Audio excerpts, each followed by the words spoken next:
Running a business comes with a lot of what-ifs. But luckily, there's a simple answer to them. Shopify. It's the commerce platform behind millions of businesses, including Thrive Cosmetics and Momofuku, and it'll help you with everything you need. From website design and marketing to boosting sales and expanding operations, Shopify can get the job done and make your dream a reality. Turn those what-ifs into... Sign up for your $1 per month trial at shopify.com/special offer. It's a new dawn. It's a new day. It's a new life. It's a new way to vacation. Welcome to the 4 parks of Universal Orlando Resort, including the all-new Universal Epic Universe. From the wizarding world of Harry Potter to Jurassic Park to spectacular themed hotels, we offer an entire week's worth of excitement. Vacations will never be the same. Visit universalorlando.com. Military murder is an independent project and is not endorsed by the Department of Defense or any military component. The views expressed are those of the host. The content of this podcast is not meant to be legal or medical advice. Warning, this episode contains graphic details of murder and is not suitable for young listeners. Listener discretion is advised.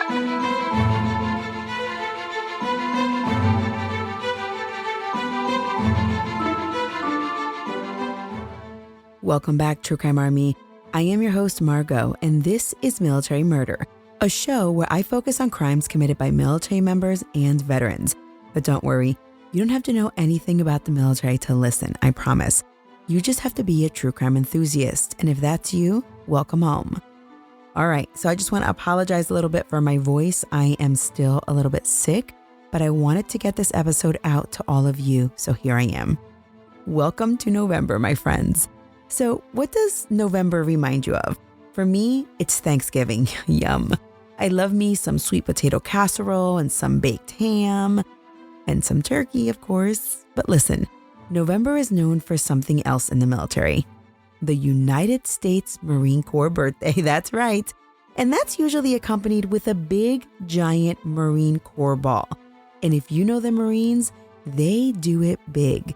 On this show, I am constantly covering Army cases, but today, I am turning my sights on the Marines.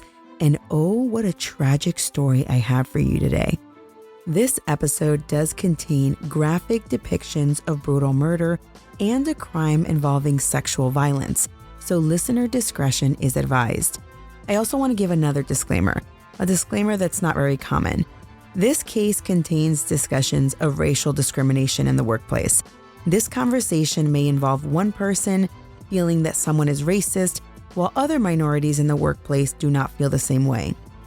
If this is not a topic in which you can partake in with an open mind, maybe try skipping this episode.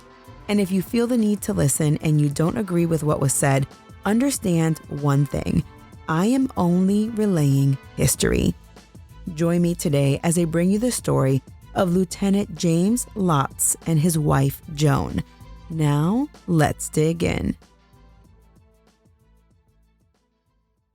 This story was researched and written in collaboration with one of our very own listeners and fan club members, Myrtle. The case I'm discussing today has a butchered court history, and with that, I rely heavily on court opinions, specifically military appellate court opinions from the Navy Marine Corps Court of Criminal Appeals and the Court of Appeals for the Armed Forces. Additional sources include articles in the Washington Post, the Times-Tribune, AP News, and a 2002 version of Marines and the Military Law. In her research, Myrtle also dug up a few posts from the National Organization of Parents of Murdered Children and a call for parole submissions from a Facebook page. If you're interested in watching some of the court arguments that took place throughout the 90s, C-SPAN has a few available on their website, and I'm going to link to it in the show notes. Now, this story takes us all the way back to the 80s.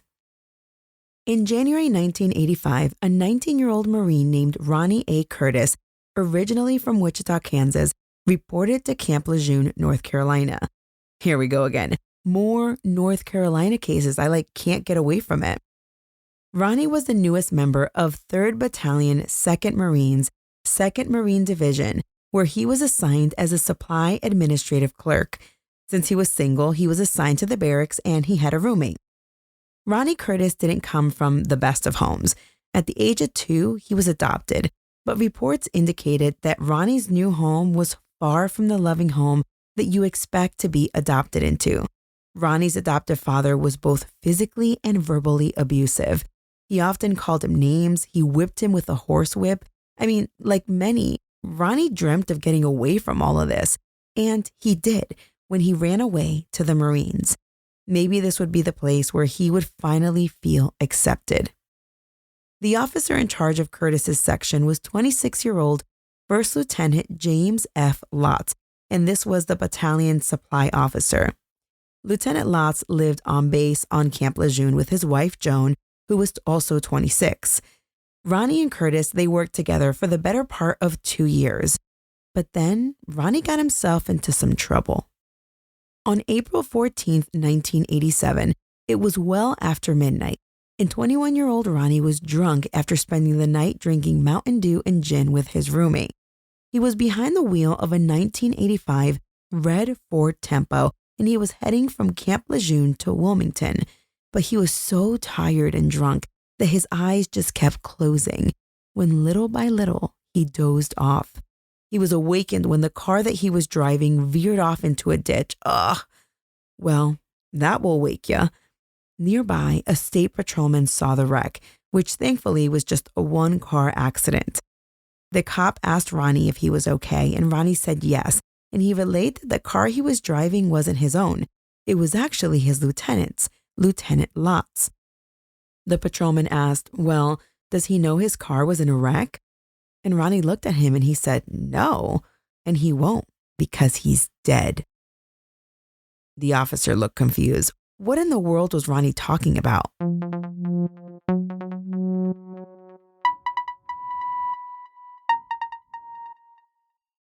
James Lotz and his wife grew up in Scranton, Pennsylvania. And if you're wondering why Scranton sounds so familiar, it's because it's the setting for Steve Carell's hit TV show, The Office.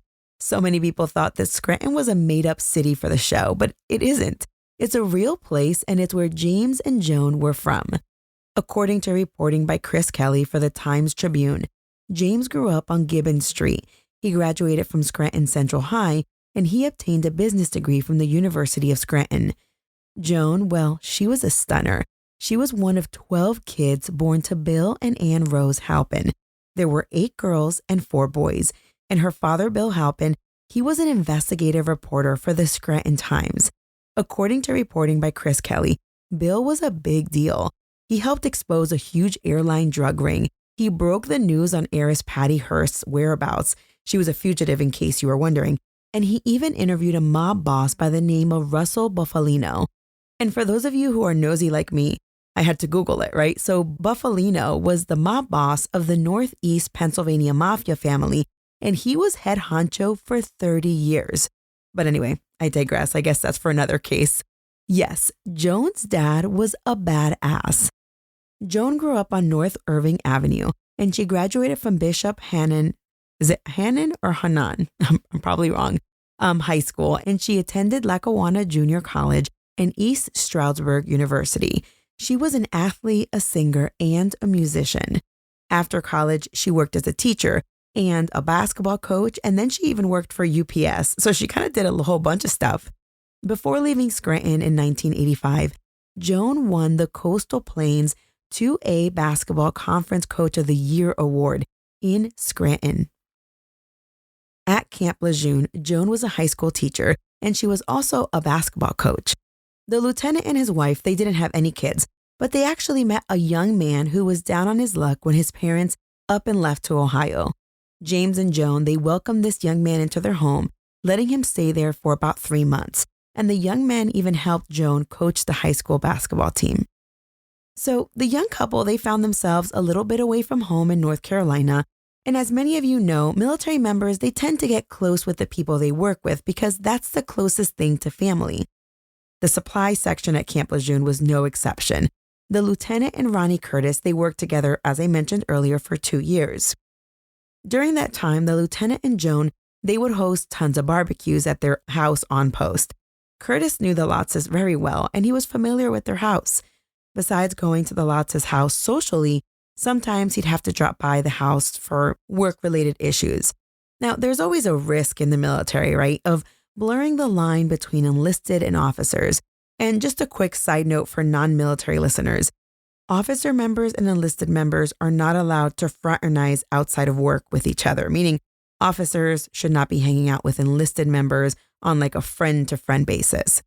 This rule actually acts as a way to ensure professionalism prevails in the workplace. You don't want there to be any issues of favoritism or anything like that among the ranks.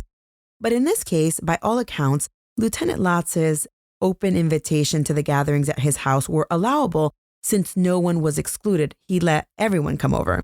But still, interacting socially can cause over-familiarization, and it could actually cause the lines between professionalism and friendship to blur. Lieutenant Lotz appeared to have been kind of like a funny guy. He had nicknames for many of the Marines that worked for him, and he either made these names up himself or he used nicknames coined by others. According to an appellate court opinion, the lieutenant called a Marine who was Peruvian. He called him, quote, a fuzzy-headed foreigner, end quote. He called some others Tomahawk, Red, and Jonesy. He called a fellow Marine officer, quote, Action Jackson, end quote, apparently after some action movie. And Lotz had a few nicknames for Ronnie Curtis himself. He called him, quote, Bebop Curtis, quote, Shooby-Doo, and, quote, Curtis Blow, end quote, in reference to a black rapper. So it should be noted for this story that Ronnie Curtis was black and Lieutenant Lotz and his wife were white. And now this will become important later on in our story. So Lieutenant Lotz allowed his Marines to play music while they worked, and it seemed that the popular choice was rap music. Well, when Lieutenant Lotz would walk through the area, it was reported that he was known to, quote, imitate what he thought to be black mannerisms, end quote. According to many Marines in the unit, Lieutenant Lotz's actions to him were meant to be funny or fun and playful. Many even describe Lotz's actions as joking and casual.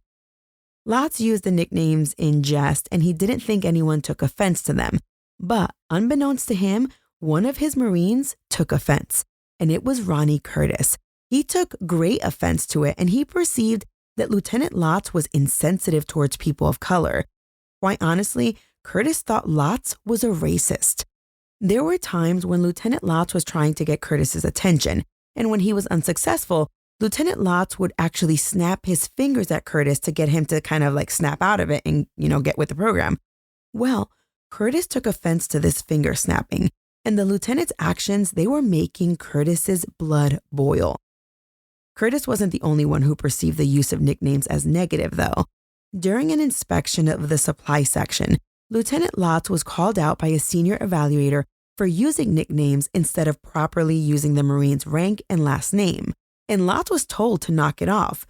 But after the inspection, instead of heeding the evaluator's suggestion to use proper names, the lieutenant did something else. He gathered all his Marines together and he asked them if the use of nicknames bothered them. Of course, none of the Marines at the meeting said that it bothered them, which, come on, duh. Any leader should know that no one is going to call them out in a public forum like that. So, seeing no objection, Lotz assumed no one cared that he used these nicknames, and he continued to speak to the Marines in a very casual manner. And well, it was business as usual. Now, as noted by the appellate court, this is a bad habit that a lot of young officers fall into when they allow and even promote an informal relationship with their subordinates. Often it's because they're trying to be accepted by the enlisted personnel, but according to the courts, it interferes with the good order and discipline that should exist between officers and their enlisted personnel. Monday, April 13th, 1987, started out like most Mondays. Lance Corporal Curtis reported to duty at the supply section at 0730, and that's 7:30 a.m., and he worked until 4:30 p.m. For one reason or another, Lieutenant Lotz was off that day and he wasn't in the office. After work, Curtis went back to the barracks and he hung out with his roommate. They were listening to music for a few hours, and later that night they went and got a bottle of gin. They went back to their room and they tossed back mixed drinks. Their drink of choice was Mountain Dew and gin. They drank nearly the whole bottle. and it's actually estimated that Curtis drank about a pint of it on his own. Later that night, Curtis decided he needed some fresh air, and he went outside to take a walk. He was all by himself. He was alone. On his walk, he chugged Mountain Dew and gin from his canteen. And as he walked, he felt like he couldn't get work out of his head. You know when that little thing just plays in your head over and over and over again? But he wasn't actually stressing about work.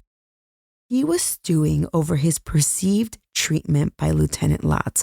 He kept thinking to himself, who the hell does he think he is, calling me names and snapping his fingers at me? And every time that Lotz called him a nickname, Curtis envisioned his father calling him names when he was younger. And this further fueled his anger in this moment. Curtis walked and walked and walked until he found himself in front of the supply building where he had worked for 2 years. And in that moment, as he stared at the building, he came to a terrible and irrational conclusion. Lieutenant Lotz had to die.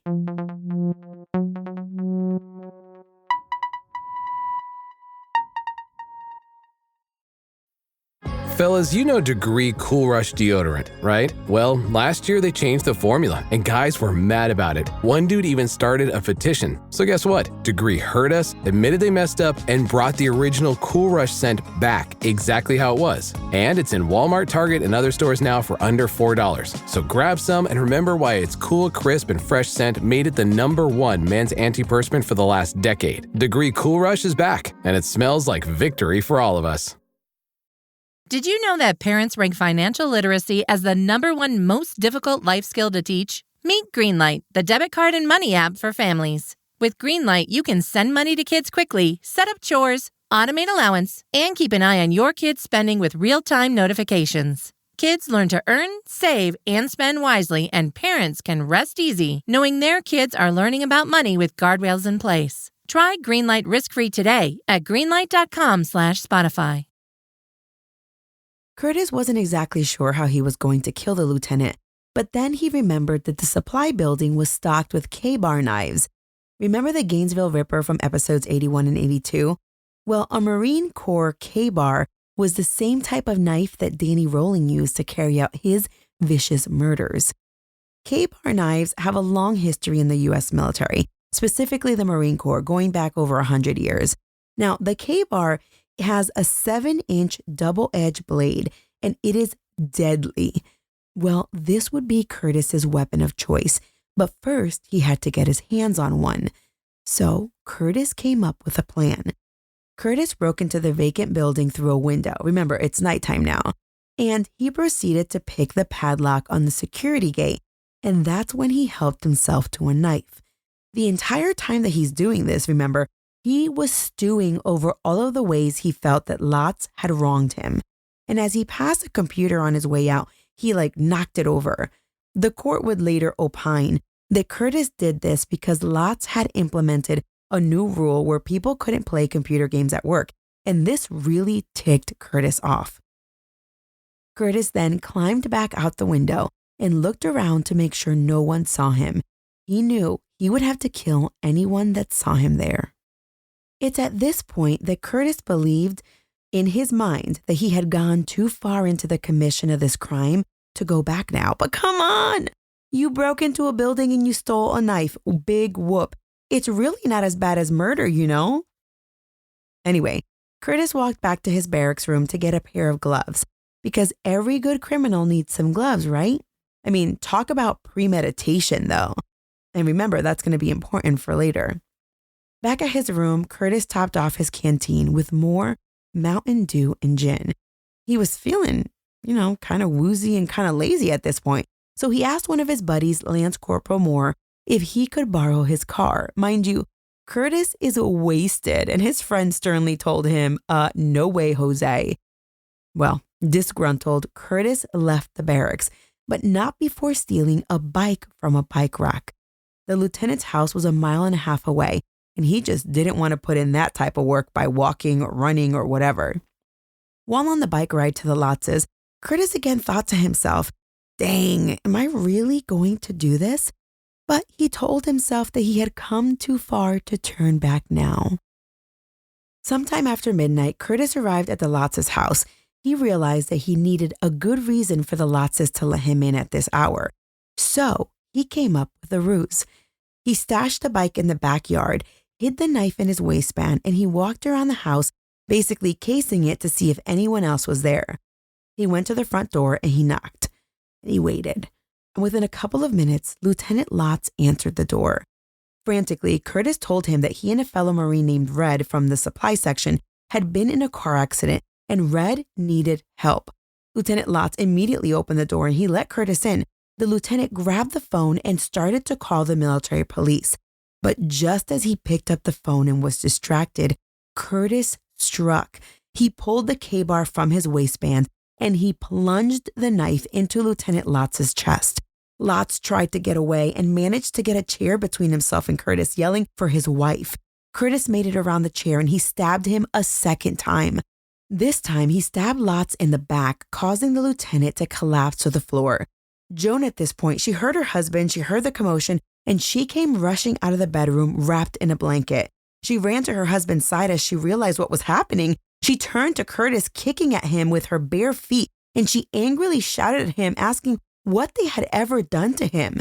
Now, Curtis then turned his rage to Joan, stabbing her 7 times in the head, neck, and back. Joan pleaded for him to please stop, but he didn't. As Joan lay dying, Curtis grabbed her by the legs, tearing and cutting off her underwear. At this point, Curtis could see Lieutenant Lotz dying. The lieutenant was looking at Curtis as the light slowly faded from his eyes. According to reports, Curtis, fueled by complete madness, sexually molested Joan. While he did this, he looked at Lieutenant Lotz as he died and said, quote, "You wanted a dog, you snapped your fingers, you called me names, you wanted a dog, here's your dog right here," end quote. Next, Curtis, still drunk, searched the house looking for witnesses. He was intent on killing anyone in the house. Finding none, he wiped the knife clean and then rummaged around the Lotz's house until he found a set of car keys. He grabbed them and he grabbed a $5 bill in case he needed to go get gas. But before he left, according to reporting by Chris Kelly in the Times-Tribune, Curtis actually made himself a sandwich and even watched TV. After he was done, Curtis jumped in the car, but after he got it started, he saw that it was a stick and he didn't know how to drive stick. So he went back inside the house. He checked on the Lotzes to ensure they were dead. Then he grabbed the other set of keys and took off in the other car. He drove around the base for a while, not really sure what he was going to do next. He hadn't even thought that far ahead. Eventually, he went over to the battalion duty office and he tried to trick the duty NCO out of his revolver. Yeah, okay, it didn't work. When that didn't work, he hit the road towards Wilmington, North Carolina, which was about an hour away. But this douche canoe wouldn't make it far because he was so flippin' drunk that he fell asleep at the wheel and crashed into a ditch. A North Carolina state trooper saw the wreck and assisted him out of the car and then took Curtis in under suspicion of driving under the influence. And it was during questioning about the DUI that Curtis confessed to killing the Lotzes. What the what? The trooper must have been so very confused. Now, I'm assuming from the details above that Curtis probably had blood on him, so it must have been evident something happened. Well, seeing as Curtis was a Marine, the state police contacted Camp Lejeune's military police and turned Curtis over to them, where he provided yet another full and chilling confession. Lieutenant Lotz and his wife were soon discovered, and as already described, the crime scene was horrifying. Imagine all of the blood from stabbing someone over and over and over again. There must have been blood absolutely everywhere. With the full confession, Lance Corporal Ronnie Curtis was charged for the double homicide. And because the violence was so gruesome, the government would be seeking the death penalty. In August of that same year, Curtis was tried at a general court-martial at Camp Lejeune. The military jury consisted of 9 members, both officers and enlisted, and 3 jurors were Black. At trial, the jury got to see crime scene pictures, and while I'm not 100% sure, I am sure they also heard about Curtis's confession. When it was the defense's turn, they argued that Curtis was also a victim because he endured systematic racial prejudice from the lieutenant. The defense harped on the name calling and the finger snapping, all which they argued led Curtis to feel demoralized. 5 witnesses testified on Curtis's behalf. A staff sergeant that supervised him attested that he was as good of a Marine as they come. The base chaplain spoke on the deep remorse that Curtis felt following the murders. Mrs. Curtis, Ronnie Curtis's adopted mother, was called to testify as to Ronnie Curtis's character. She read 30 letters from people from his hometown that spoke to the high self-worth that Curtis had. His aunt and best friend also took the stand in his support, and all of them repeated the same things. They all testified that Curtis was a good person. He attended church, he played the organ, and he sang in the choir. The prosecution, however, painted a different picture. They argued that Curtis was a substandard Marine. Some of Curtis's coworkers gave testimony that he was a slow worker and sometimes lazy. They also said that while Lieutenant Lotz was tough on him, they recognized that Lieutenant Lotz, he actually made Ronnie Curtis a better Marine. 2 Black sergeants and a Black staff sergeant that worked in the supply section, they testified that they did not think that Lieutenant Lotz was prejudiced or racist. They did not perceive any racial tension in the office, and they all agreed that the nicknames that the lieutenant used and the impressions he made were not done in a derogatory manner towards their race. The company first sergeant, who was also Black, he testified that in 25 years in the Marine Corps, he had for sure seen racial prejudice and experienced it, but definitely not from Lieutenant Lotz. The first sergeant testified that he knew the lieutenant for 2 years and said in his testimony that there was no question in his mind that Lieutenant Lotz was not prejudiced. And remember the young man I mentioned earlier, the one who lived with the Lotzes for a bit? Well, he attested that they took him in and treated him like a son, and he was also Black. It is reported that during the court testimony, Curtis appeared to have this look of disdain as folks testified for the government, and he showed absolutely zero remorse for taking 2 lives.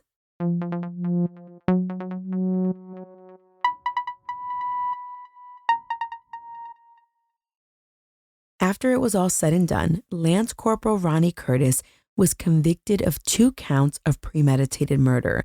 He was also convicted of larceny, burglary, and 2 counts of unlawful entry.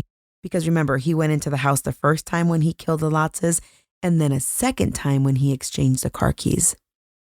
Continuing with the charges, he was also found guilty of indecent assault, and he was convicted of damage of government property. Before we get to the sentencing portion of the trial, let's talk briefly about the death penalty and how it relates to military courts. The death penalty was enacted via the Uniform Code of Military Justice, commonly referred to as the UCMJ, and it was enacted back in 1950. In 1983, the Court of Appeals for the Armed Forces removed capital punishment in the military, determining that the procedures were unconstitutional when it came to sentencing in capital cases because there were no set guidelines. It was practically no man's land territory. However, the death penalty was eventually reinstated the following year when President Reagan signed an executive order with detailed rules and guidelines for capital court-martials. Well, Curtis's trial in 1987 was going to be the first go at a capital case since the death penalty was reinstated by President Reagan. So, all eyes were on this trial. As reported in the Washington Post, after the sentencing hearing, the jurors took only 78 minutes to return a sentence. Death penalty. Wow. Listen to that again. It took 9 people just 78 minutes to unanimously decide that Lance Corporal Ronnie Curtis was to receive the death penalty. I mean, I've taken longer lunches than that, to be honest.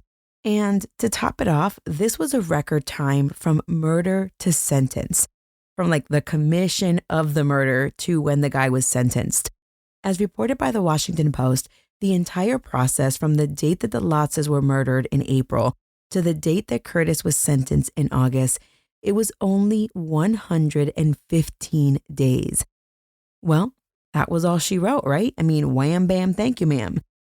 Now, while most of us would prefer justice to move this quickly all the time, the swiftness of this case begged the question, was this justice served or was this a miscarriage of justice?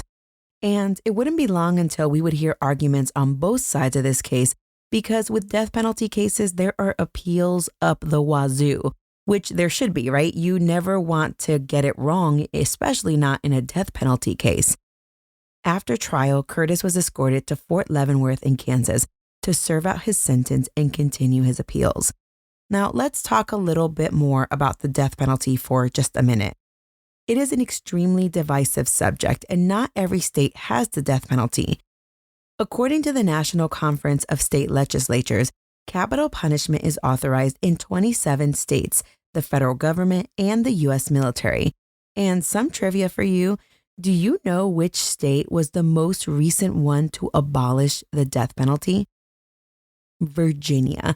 Virginia was the most recent state to abolish the death penalty just this year in 2021. Not surprisingly, the states that have removed the death penalty have replaced it with life in prison without the possibility of parole, or as it's affectionately known around the true crime community, LWOP. And for the states that still have the death penalty, they primarily use lethal injection to execute inmates, except for South Carolina. South Carolina still uses the electric chair as the primary method of execution. Yikes. Okay, Arizona, Kentucky, Tennessee, and Utah, they authorize a secondary execution method, but only if you were sentenced before the lethal injection was made legal. In Alabama, California, Florida, Missouri, and Washington State, you can request an alternate method regardless of the date of sentencing. Now, your choices in these, quote, alternate execution states, end quote, are the electric chair, lethal gas, hanging, nitrogen hypoxia, and are you ready for this? Firing squad. What? That's crazy to me. I don't know. And for those of you curious about the military, our death row inmates probably have nothing to worry about because the last military member to be executed was in 1961. When an Army private named John Bennett was put to death by hanging for the rape and attempted murder of an 11-year-old girl. And according to a 2002 publication of Marines and the Law in Vietnam, Trial by Fire, the last Marine to be put to death was in 1817. The Marine was William Boyington, and he was executed by a firing squad. His offense is unrecorded. However, back then, the death penalty could be imposed for mutiny, desertion, or murder. All right, back to Curtis. Curtis had been sentenced to death, but it's not so cut and dry, right? There are checks and balances throughout the process to ensure that everyone gets a fair trial. In the military's case, the Court of Military Review, which is now called the Court of Criminal Appeals, reviewed Ronnie's case in 1989. And they affirmed the ruling by the original court-martial trial. Curtis went on to appeal his conviction 4 additional times over the next 8 years, and he was represented by a Navy judge advocate by the name of Lieutenant Commander Mary T. Hall. Lieutenant Commander Hall went on to represent Curtis even after she retired from the Navy and entered private practice. Hall appealed on behalf of Curtis several times, but each of the appeals came back with the same decision, denied. Verdict and death penalty were upheld. But in 1997, Ronnie Curtis's luck would change.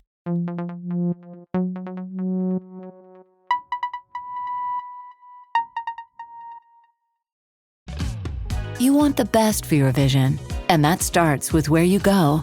Essilor experts are independent eye care professionals who will listen carefully to your vision preferences and recommend Essilor lenses with the latest technologies to correct and protect your eyes. Find your local Essilor expert at Essilor.com. This episode is brought to you by Pluto TV. Are you looking for your next case? Pluto TV has all your favorite crime dramas streaming for free, which means suspicion is free, with countless cases to crack. Watch CSI, Criminal Minds, NCIS, Blue Bloods, Tracker, FBI, and SWAT, all for free from all your favorite devices. Feel the free. Pluto TV. Stream now, pay never. In 1997, the Court of Appeals for the Armed Forces, which is the military's highest court, they reconsidered Curtis's case after hearing it twice. And they determined that the original defense team had actually failed Curtis big time. They concluded that Curtis's trial defense attorneys focused exclusively on Lieutenant Lotz's perceived racism, arguing that it was this racism that caused Ronnie Curtis to retaliate. But the defense never once brought up Curtis's intoxication level as a mitigating circumstance. And during this appeal, the appellate court latched onto this. Curtis's blood alcohol level was tested 7 hours after the murder, and it was sitting at 0.06. So Curtis's level of intoxication could have very well been introduced at trial. The government appellate attorneys screamed from the rooftop saying that this was not an error, but a trial defense attorney strategy. But regardless, CAF was not too fond of this defense decision. And even though they had already heard this case twice before, they decided to make a life-altering decision. And for those of you wondering what an expert would say about Ronnie's intoxication, well, I have an answer for you. During one of the appeals, a defense expert estimated that Curtis's blood alcohol content could have been as high as 2.26 at the time he committed the murders. Now, I don't know about you, but that is very high. In fact, before reading this case, I figured that 2.26 was practically a dead person. So what did CAF end up doing with this, right? What did they do once they made this life-altering decision? Well, they upheld the conviction, but in a 3-2 decision, they overturned the death sentence, primarily due to ineffective assistance of counsel, and they returned the case to the lower appellate court with 2 options. The first option was that the Navy Marine Corps Court of Criminal Appeals could order a new sentencing hearing, or 2, they could independently establish a new sentence of life in prison. At the time, a sentence of life in prison allowed for parole consideration starting at the 10-year mark. There was no LWOP. There was no life without the possibility of parole back then. And well, in 1999, the Navy Marine Corps Court of Criminal Appeals, in a 7-2 decision, independently converted the sentence into life in prison rather than having a sentence rehearing. Now, this decision meant that Curtis was now eligible for parole only 12 years after brutally killing his supervising officer and his wife. But the Navy prosecutors, including the second highest ranking Navy attorney, they were pissed. I mean, that's my description, not theirs. They wanted an explanation, and the deputy staff judge advocate of the Navy actually asked CAF, the appellate court, to review Curtis's case again, specifically asking 2 questions. I know this is getting really legal, but it's so important. The first question was, does the lower appellate court actually have the authority to reassess sentences in capital cases? And the second question was, does it abuse its discretion by making its own sentence reassessment rather than ordering a rehearing? Well, the appellate court, CAF, they denied the request to consider the case again. That was the end. That was the end of the road for the appeals. Now, you can imagine that in any death penalty case, tensions are going to run really high. There is a never-ending roller coaster of trials and appeals, and in the Curtis case, this brought to light various issues in the military justice system at the time. This case specifically, it highlighted the inexperience in the JAG Corps, Marine Corps in this case, in dealing with death penalty cases. But Curtis's sentence was not the only one overturned. In fact, by 1993, 3 other military death row inmates had their sentences set aside based on a deficient defense representation or incorrect sentence instructions.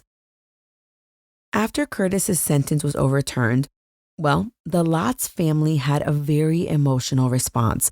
They thought their nightmare was over. They thought justice had been served. But turns out their nightmare continued. One of Joan Lotz's sisters, Grace Halpin, she was a police investigator in Scranton, and she spoke out, and she was quoted by the Washington Post as saying, quote, "Something is wrong here. We never thought Curtis would ever be eligible to walk the streets again," end quote. Along with the family's outrage at the reduced sentence, Marines at Camp Lejeune were also deeply affected. According to Bradley Graham, who wrote for the Washington Post, after the sentence was reduced, a senior Marine officer actually said, quote, "There are Marines who would line up to shoot this guy," end quote. Now, every 2 years since his death sentence was reversed, Ronnie Curtis goes before the U.S. Parole Board. Every 2 years that Ronnie Curtis goes before the parole board, the Lotz and Halpin families have to relive that awful night in 1987. And in 2017, just days before the 30th anniversary of the brutal murders, Curtis was up for parole again. One of Joan's sisters, Mary Halpin Swift, she campaigned in the military and civilian communities for people to send in letters to the parole board requesting that Curtis's parole be denied. And on the day of the hearing examiner would not make her decision until all of the letters and documents were read. During the hearing, Curtis was asked about the night that he killed First Lieutenant James Lotz and his wife, Joan. Mary Halpin Swift noted that even all of these years later, Curtis was very matter-of-fact with his response and noted that it was chilling and disturbing to hear. With that description of what happened, it's not surprising to learn that in 2017, Curtis's parole was denied and the clock was reset for 2 more years. Curtis's parole was again denied in 2019. And this past spring, in March of 2021, Curtis was up for parole yet again. Ann Halpin Slifer, another of Joan Lotz's sisters, she sent a letter to the Camp Lejeune High School alumni page on Facebook in February. And in it, she wrote, and I'm going to quote, it's a very long quote, so bear with me. Quote, "Yesterday, I received an email from the U.S. Department of Justice. The next parole hearing date for Ronnie Curtis, murderer of my sister and brother-in-law, Joan and First Lieutenant James Lotz, has been scheduled for March 17th. This year's hearing is significant as we were told at the hearing in 2019 that release may not be avoidable in the future due to time and completion of courses assigned to him. Joan and Jim were 28 years old when they were killed on April 14th, 1987, in their home on Camp Lejeune, North Carolina, Marine Military Base. With all that our country has been through the last year, the thought of having this to deal with again is a bit overwhelming. Please know we want justice, not vengeance. Ronnie Curtis took their lives. He was judge, jury, and executioner. In his wake, he left a path of destruction that extended far beyond Jim and Joan. The lives of my family, parents, siblings, Joan and Jim's military and civilian friends and peers, and Joan's students have been grievously harmed. For many, while the destruction is deep, emotional wounds are easily triggered and surface. Time alone does not heal. I cannot speak for others, but for myself, I have had to forgive R. Curtis in order that I may live. That does not mean I believe he should be released. I adamantly do not. I am very fearful of him doing harm to others in the future, of him ever drinking again, losing control, and killing innocent individuals. Please remember, Curtis arrived at their home around midnight after drinking an undetermined amount, He had stolen a bike, broke into the supply building on base where he and Jim worked, and he stole a K-bar knife. He knocked on their door and said his car broke down. Jim tried to phone for help for him, and as he did, Curtis stabbed him. Joan woke to Jim's screams and ran to see what was happening. At the last parole hearing, Curtis reminded us that Joan begged him to stop, even offered him the keys to their car to leave and get out. But he chose to stay and kill her, and then molest her in front of Jim's dying eyes, simply depraved. He then took their car and returned to the home to get the keys for a second one. He had an accident in the early dawn hours, and their murders became known. In 1987, Curtis had accused Jim of racial bias as the reason for killing him. At the last hearing, he told us he had come to realize it was he who had harbored prejudice. He had difficulty accepting direction from any white person. Jim was Curtis's supervisor on base. Please help us once again. Time is extremely short. Please send an email directly to Portia L. Edwards, MS, by March 17th, 2021 at the contact information below. Thank you for any help you can provide. Sincerely, Ann Halpin Slifer. End quote.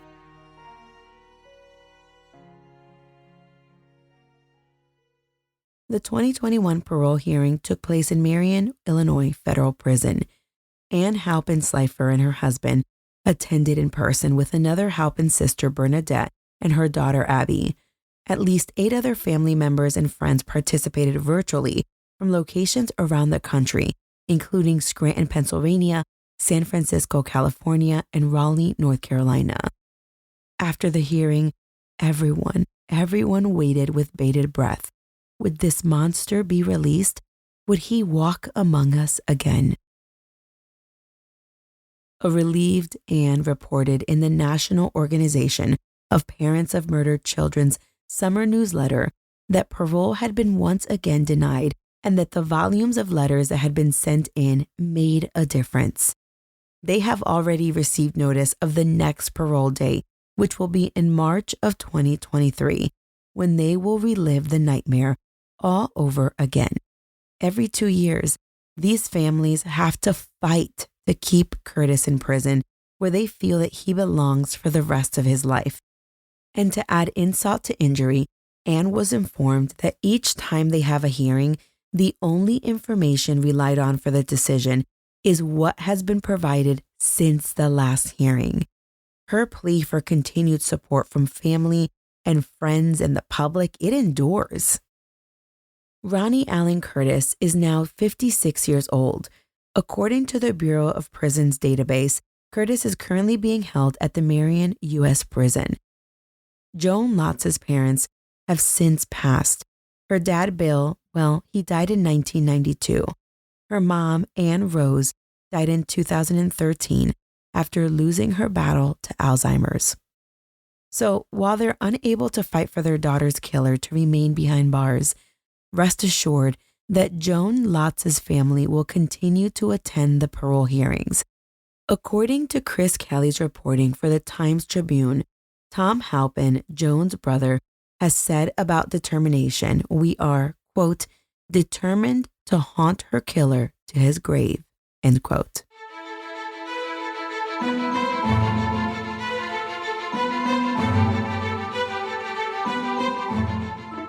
Thank you all so very much for joining me this week. Again, I apologize for my voice, but I wanted to get this episode out. I tell these tragic stories every single week. I can't say that anybody would enjoy these stories, but if these are stories that you want to continue listening to, make sure that you subscribe to the show wherever you're listening to right now. And if you want to support the show, you can do so for free by leaving the show a 5-star review wherever you listen. But just some ideas for listeners, Apple Podcasts takes reviews, and so does Facebook. So you can go to the Facebook page and leave a review there as well. Finally, I am now on TikTok. I mentioned that last time. So if you want to hear more true crime snippets, check me out there at Military Margot. Margot is spelled with a T at the end. This show was created by Mama Margot Productions and produced in collaboration with all of my Boot Camp and Hire Patreon fan club members. If you want to help support the show, check out the Patreon today where you can access at least 15 full-length bonus episodes. And you can find that by visiting patreon.com/militarymurder. This show's executive producers are Tina S., Ryan R., Alicia H., Falcon 13, and Nicole G. Our newest associate producers are Anita H. and Sydney D.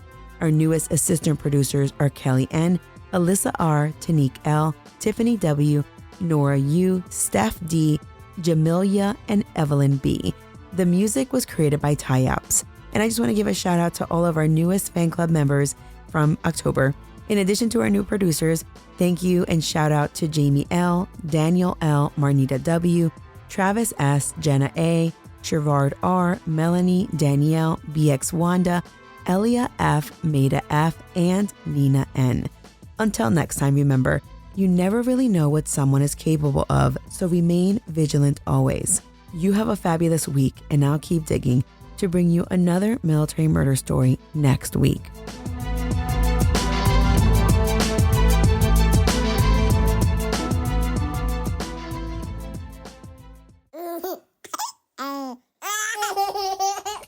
Shh, Mom's working on our podcast.